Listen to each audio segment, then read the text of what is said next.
بعض المدربين بيقبضوا فلوس، وانا الكلام ده مسؤول عنه، بيقبضوا فلوس من اللعيبه. 90% من المدربين المصريين ما يعرفوش حاجه في الكوره. انت المدرب هنا في مصر كلمه فاشل دي شويه على المدربين بتوع مصر. لا اله الا الله. فشله.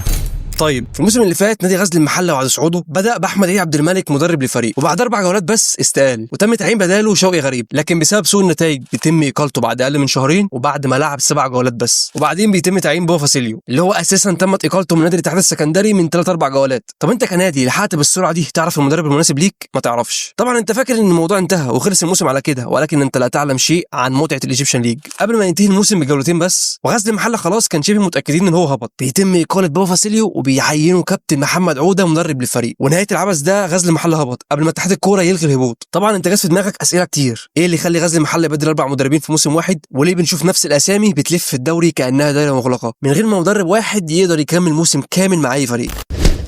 في العالم كله بيتسمى مدرب، لكن عندنا في مصر بيتسمى صنايعي. ده مدرب غالبا كان لاعب كوره سابق، بيشوف نفسه عارف كل حاجه، فلسفته واضحه وصريحه، مش انا لعبت كوره قبل كده يبقى لازم تسمع كلامي. انا بتاع كوره، انت بتاع كنافه، انا بتاع كوره. الحمد لله والشكر لله احنا لعبناه. انت لعبت اهلي والزمالك ولعبت منتخب مصر، هو في بعد كده؟ طب لما انا اقول حاجه تعظيم سلام يا عم ابراهيم. بس مرسي كان ليه مشكله مع كابتن عبد الحميد بسيوني، بعيدا عن انه قال حاجات زي ان اللاعبين بيضحكوا عليه في المحاضرات وانه ما بيعرفش يحط التشكيل. الكلام ده ما يخصنيش، انا اللي يخصني جمله واحده بس، كلمه الشهيره عنده: الماتش ده مش بتاعي، انزلوا بقى ورينا انتوا هتعملوا ايه. يعني ايه الماتش ده مش بتاعي؟ يعني الماتش بتاع لعيبه كبيره، انتوا لعيبه كبيره، انتوا محتاجين نقول لكم ايه. اللي يخليني فعلا اقول ان الكلام ده صح ان في لعيبه كتير قالوها قبل كده على مدربين، وفعلا المدرب الصناعي بيبقى ما عندوش اي معلومات او درايه كافيه بالاساليب التدريبيه الجديده، كل معلوماته تبقى من خلفيته كلاعب كوره، وعشان يحاول يملي محاضره فبيضطر يقول جمل زي اللي قالها باسم كده، وحاجات بيحاول يداري بيها جهله كمدرب. يعني كابتن رضا عبد العال وده المتحدث الرسمي باسم المدرب الصناعي طلع مره واحده كده درب فريق طنطا من غير ما حد يساله رخصك التدريبيه ايه، وبيطلع ينتقد مدربين مصر كلها، وتيجي تساله طب ايه هي طريقه لعبك يا كابتن تلاقيه بيقول لك كده: تلعب بايه؟ ايه الخطه اللي تلعب بيها؟ ما انا بقول لك هلعب بدفندر واحد والباقي كله طاير، باك رايت طاير، باك ليفت طاير، 4-1-3-1. 4-1-3-1 تلعب كده. ما تلعب احسن 3-3-3-1. ايه دي بقى؟ هو برود ملك الفريق. افهمها يعني، فهمها لي. ده لاعب اسمه ونمش كان مع رضا عبد العال في فتره تدريبه طنطا. اسمع كده تمرينه رضا عبد العال كانت عباره عن ايه. ده محاضره ايه؟ هو كان بيكلمنا في حاجه مفيش محاضره والله، بيقول التشكيل يقول لك ايه؟ يلا اتكلوا على الله. تعرف تمرينه كان ايه؟ يجي من القاهره قسما بالله يسخننا 5 دقايق، يعمل فرقتين، فرقه تسخن 5 دقايق والفرقه دي تسخن 5 دقايق، تقسيم ربع ساعه، يلا شكرا خلاص، كل يوم مع الحل. المهم بعد نجاحه المبهر مع طنطا وهبوطه بيهم للدرجه الثانيه تقرر اداره طنطا تستعين بكابتن رضا تاني عشان يهبط بيهم للدرجه الثالثه. كابتن رضا ممكن تقول ايه احساسك وانت مهبط طنطا درجتين؟ لا مش هاخد راحتي، اصل هو سؤال بصراحه رخم قوي. يعني معايا لعيبه نيمار وميسي والكلام ده وبخسر يعني ولا ايه؟ وده ملعب بتلعب فيه؟ المشكله مش في واحد زي رضا عبد العال، الحمد لله ربنا انقذنا منه والناس هرشته من الاول، لكن المشكله في المدربين اللي لسه مكمله ومتداريه لحد دلوقتي. المدربين دولت اول ما يتكشفوا بعد ما يدمروا جيل كامل سواء فرق او منتخبات بيلجأوا لحاجات انا هكشف لك عنها، بس قدام شويه مش دلوقتي. انا عايزك تركز في حاجه بتحصل من زمان ولسه مستمره لحد دلوقتي. من موسمين بيحصل حاجه غريبه. كابتن احمد سامي كان مدرب لنادي سموحه وكان ماشي بشكل كويس قوي مع الفريق، علشان مره واحده نتفاجئ ان تمت اقالته من تدريب النادي. عادي وممكن وبتحصل، بس ليه يتم تعيين بداله عبد الحميد بسيوني؟ كابتن عبد الحميد بسيوني كانت تمت اقالته من كام جوله بس من فريق غزل المحله لسوء النتائج، عشان سيراميكا كليوباترا برضه يفاجئنا باقاله هيثم شعبان اللي كان ماشي بشكل كويس جدا مع الفريق وفايز على البيراميدز ومتعادل مع الاهلي، عشان يتم تعيين بداله مين؟ احمد سامي ويبقى مدرب لنادي سيراميكا كليوباترا. طب ايه اللي يخلي النادي يمشي مدرب كان محقق نتائج كويسه ويجيب مدرب تمت اقالته لسوء النتائج وبالسرعه دي؟ ظاهره تدوير المدربين دي بدات تزيد بشكل مريب في 2014. يعني المدرب اللي اتشال من النادي ده تاني اسبوع تلاقيه ماسك نادي تاني، لدرجه ان في موسم 2018 2019 اتغير 51 مدرب بين فرق الدوري في موسم واحد. وعشان تتخيل معايا حجم الكارثه، لو 51 مدرب على 18 فريق يعني النادي الواحد بيعين 3 مدربين في الموسم، والارقام دي مستمره معانا لحد النهارده. بس ليه رغم فشل نفس المدرب بتلاقيه بعد يومين 3 من اقالته متعين مدرب في نادي ثاني؟ وطالما المدربين صنايعيه من غير رخص تدريبيه ازاي الانديه بيعينوهم؟ الاجابه السماسره. طبعا في العالم كله بيتسمى وكيل، لكن في مصر اسمه سمسار. انت مجمع معايا؟ بره بيتسمى مدرب وبيتعامل مع وكيل، في مصر اسمه صنايعي وبيتعامل مع سمسار. والله انا حاسس ان احنا في باتش في بيس مش في دوري. السمسار بيقدر يخش بين اداره ما عندهاش اي خلفيه يعني ايه تخطيط او رؤيه للمدرب، فاداره الانديه بيضطروا يلجأوا للسمسار عشان يرشح لهم حد من المدربين، والمدرب اللي بيدرب برخصه منتهيه ما جددهاش وبنفس الفكر العقيم بيضطر هو كمان يلجأ للسمسار وعلاقاته عشان يقدر يبقى من ضمن ترشيحاته للانديه. مين اللي بيتحكم في ده يا كابتن؟ الوكلاء انا بكلمك بصراحه. وبعض من مجالس ادارات يبقى في اتفاقات مع بعض انديه معينه كده. مين اللي كان بيدور الدوري العام؟ الوكلاء. في استفاده. طب والله انا بشوف ان عصام مرعي وبتاع ده راجل لا لا لا لا ده دغري، ده مالوش في السكك القصص واللعيبه والمصلحه والبزنس والكوميشن والحاجات دي كلها بلاش. فتلاقي الوكيل مع المدرب، وممكن تلاقي عضو مجلس اداره، ممكن تلاقي مدير كوره مشرف على الكوره، كله بيستفيد. الكلام ده رغم انه كارثه، بس مش ده المرعب في اللي جاي. اسمع كده كابتن طارق العشري هيقول ايه. بقول لك ان الايه بتاعتي من 2015. الايه بتاعتي من 2015. يعني انا ما عملتش ابديت للايه المفترض كل 3 سنين، وعشان كده مكتوب عليها اكسباير 3 سنين. لا معلش ثانيه يا كابتن طارق، رخصتك من 2015 يعني ما جددتهاش من 10 سنين، يعني رخصتك منتهيه. طب الفيفا والكاف بيمنع المدرب من التدريب لو رخصته مر عليها اكتر من 3 سنين. طب ازاي كابتن طارق بيدرب لحد دلوقتي؟ قبل ما اقول لك ايه اللي بيحصل بالظبط، خلينا نعمل زوم على مسيره كابتن طارق العشري ونشوف نتيجه العبث ده بيحصل ايه. الحقونا بجد. كابتن طارق مدرب صناعي بس فزلوكه شويه، عامل زي الصنايعي اللي بتجيبه عشان يصلح لك حاجه، فيقول لك لا مؤاخذه يا استاذنا مين الحمار اللي كان شغال قبلي. بدل ما يطور من نفسه من اسلوبه بيبدا يسيرش على المدربين اللي بره ويحاول يقلدهم. المشكله انه بيختار مدربين مستحيل يوصل ليهم في يوم من الايام. يعني من 2 سنين لقيت كابتن طارق العشري زانق لاعبين سموحه وحالف يطبق معاهم اسلوب سيتي جوارديولا. في سموحه مثلا كابتن طارق العشري مثلا اتفرج على مانشستر سيتي انا عشان نشوف بقى بيلعبوا ازاي وبيطبقوا ازاي وبيطبقوا الضغط ازاي والكلام ده. والله اختيار موفق يا كابتن طارق، بس معلش وضح لنا اشمعنى اخترت سيتي جوارديولا؟ يعني ايه بالظبط اللي انت كنت عايز تطبقه؟ يمكن انت شايف حاجه احنا مش شايفينها. تكتيك اللي انت فانت لما بتيجي تعلم لعيب ازاي الفرقه بتاع المان سيتي ده بيعمل الضغط العالي، وكان انت عارف مان سيتي مع جوارديولا بيجيد ازاي الضغط العالي. ايوه يا كابتن طارق، بس معلش يعني انت معروف عنك انك مدرب دفاعي، فهل الطريقه الجديده دي اثرت على طريقه لعبك مع الفريق؟ يعني اللعيبه حست بفرق؟ مانشستر سيتي وجوارديولا وكده والكلام ده، نطبق بقى نشوف بيضغطوا ازاي وبيلعبوا ازاي، تنزل الملعب تلاقي نفسك بتلعب زي الداخليه. ايوه بس ده ممكن يكون تقصير منهم، لان حتى لو الطريقه ما نجحتش اكيد كابتن طارق عمل جمل فنيه او على الاقل حاول يطوركم هجوميا. لا مفيش، كله شلاليت طبعا، كله دافع ورا وودي طويل، واحد يزحلق وكمله والكلام ده. لعب طويل على طول. العب طويل. ايوه طبعا. مفيش جمل فنيه؟ لا جمل فنيه بيمرنك تدافع ازاي. طب وبتهاجم؟ اجتهد بقى اصلا فكرك وفلسفتك. او مثلا مانشستر سيتي يمين انت شمال، طب جبنا مثلا نتفرج على اتلتيكو مثلا. طب سيبك من الجانب الفني خالص يا كابتن. جوارديولا معروف ان هو بيطور اللعيبه وخصوصا الشباب، اكيد حضرتك بتشجع على التعاقد مع اللاعبين الشباب او بتديهم فرصه على الاقل. كل همي ان انا اطلع العب عشان ارجع النادي الاهلي تاني. كويس. ولو ان كابتن طارق لعبك قبل ما يمشي على ما اظن. لا كابتن طارق ما لعبش خالص. بس اتحطيت في السكور مره. اتحطيت في السكور مره. اللي ما يعرفش ده زياد طارق ناشئ الاهلي، كان مقدم اداء مبشر جدا للاعب صاعد، فالاهلي طلعه اعاره لسموحه عشان يثبت نفسه ويلعب اكتر. كابتن طارق العشري من غير ما يشوفه حتى في الملعب قرر ان اسلوب زياد مش مناسب لطريقته. فوجئت بقى من المقابله، انا مش عايزك ومش محتاجك. ده وش كده على طول.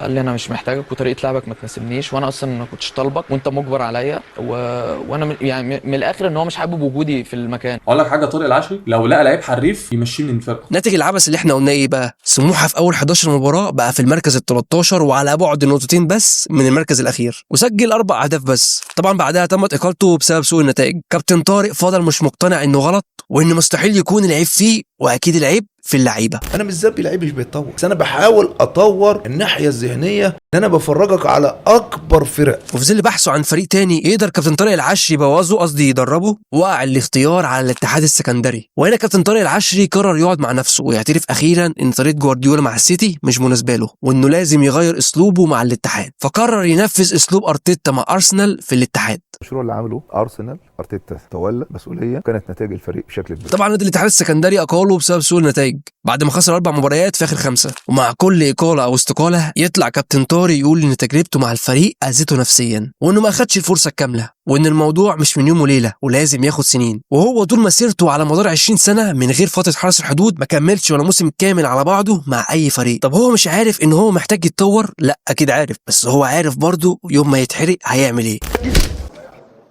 المدرب في الحلقه دي بيبقى استنفذ كل الحجج اللي ممكن تتوقعها او ما تتوقعهاش، فهنا بيضطر يتحول لمحلل في التلفزيون او اعلامي في اي قناه، وبرضه بيشوفها علينا اكتر لانه مش بس لاعب، لا ده كان مدرب. لكن مش مهم مسيرته كانت عامله ازاي، المهم يتقال عليه الكابتن الكبير، وبرضه بيفضل صنايعي بس بيبقى محلل صنايعي. الحقونا بجد.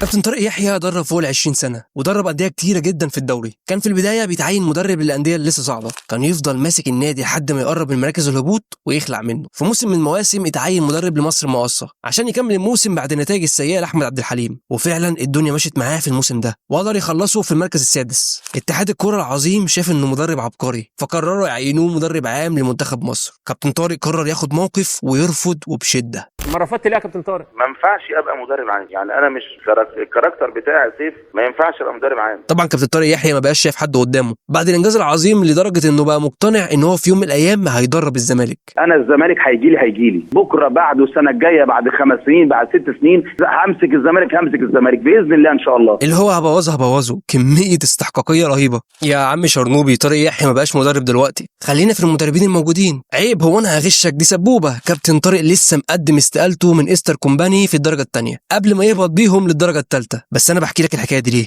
عشان لما تعرف ان المدربين دلوقتي كانوا في الجهاز المساعد للمدربين دول ما تتفاجئش من المستوى. يعني اسمع كده احمد ياسر هيقول لك ايه عن كابتن طارق مصطفى فتره تدريبه البنك الاهلي. انا على فكره لعبت معاه كذا ماتش.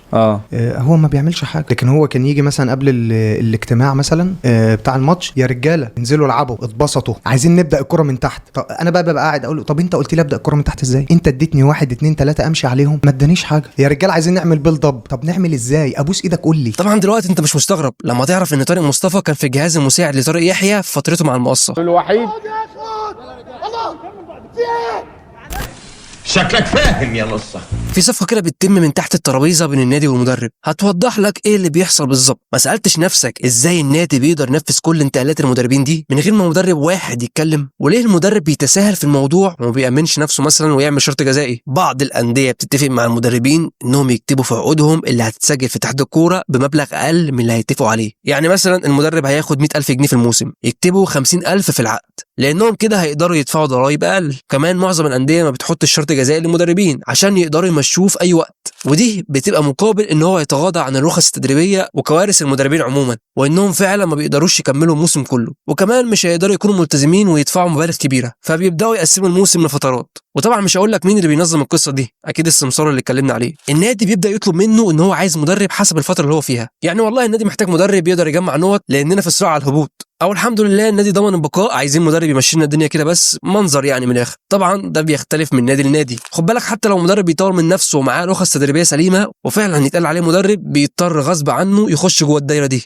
ويتعامل مع السماسره برضه. في سؤال ممكن يجننك دلوقتي، اتحاد الكوره فين من ده كله؟ وازاي بيسمح للمدرب يدرب طالما رخصه منتهيه؟ اتحاد الكوره المفروض ان هو بيعمل رخصه مؤقته للمدرب يقدر يستخدمها لعدد شهور معينه بشرط ان هو يقدم عشان يجددها. انت مركز معايا؟ بشرط ان هو يجددها، والكلام ده ما بيحصلش. المدرب ممكن ياخد الرخصه المؤقته سنين من غير ما حد يحس وبشكل متساهل من اتحاد الكوره عن طريق العلاقات. طب انت عمرك سالت نفسك ليه المدربين المصريين ما بيدربوش في دول الخليج او في اسيا عموما وبيتجهوا لليبيا؟ الاتحاد الاسيوي عامل شرط صارم ان لازم المدرب عشان يقدر يشتغل بشكل طبيعي لازم يبقى معاه رخصه برو. تعرف بقى احنا عندنا كام مدرب مصري معاه رخصه كاف برو؟ 2 بس، حسام البدري وعلي ماهر. يعني واحد زي كابتن ايمن الرمادي ده راجل معاه يويفا برو من المانيا، ودي اعلى رخصه تدريبيه في العالم ومش بياخد فرصه. طب انت فاكر كابتن حسام حسن لما كان مدرب لمنتخب الاردن 2014 وحصلت له مشكله ان هو ممكن ما يقدرش يكمل معاهم بسبب ان هو معهوش رخصه ايه اللي هي الرخصه اللي قبل برو؟ كابتن حسام حسن حلها بعدها وقدر ياخدها. تخيل بقى لحد دلوقتي هو معهوش رخصه برو، يعني بقاله 11 سنه ما طورش من نفسه. وخد الكبيره، لو صعدنا كاس العالم حسام حسن ما يقدرش يدرب منتخب مصر في كاس العالم من غير ما يكون معاه الرخصه برو، فلازم الاتحاد المصري هيضطر يعمل دوره للكاف عشان ياخد رخصه برو. السؤال هنا الاتحاد المصري كان فين وكابتن حسام حسن كان فين والمدربين عموما كانوا فين؟ ولحد ما المدرب في مصر يبطل يبقى صنايعي لازم سياستنا تتغير وندي فرصه للمدربين الشباب زي فرصه احمد الشيخ مدرب وادي دجله، وبتمنى ان هي ما تبقاش مجرد تجربه وتنتهي ونشوف في الدوري مدربين جديده بدل ما نسيبهم يتحولوا مع الوقت لنسخه من اللي كانوا قبلهم ونرجع نقول مفيش امكانيات ومفيش كوره في مصر. بس كده، انا شرنوبي، ما تنساش اللايك والسبسكرايب، وعيب قوي لو انت مش متابعني على كل اكونتاتي، والسلام.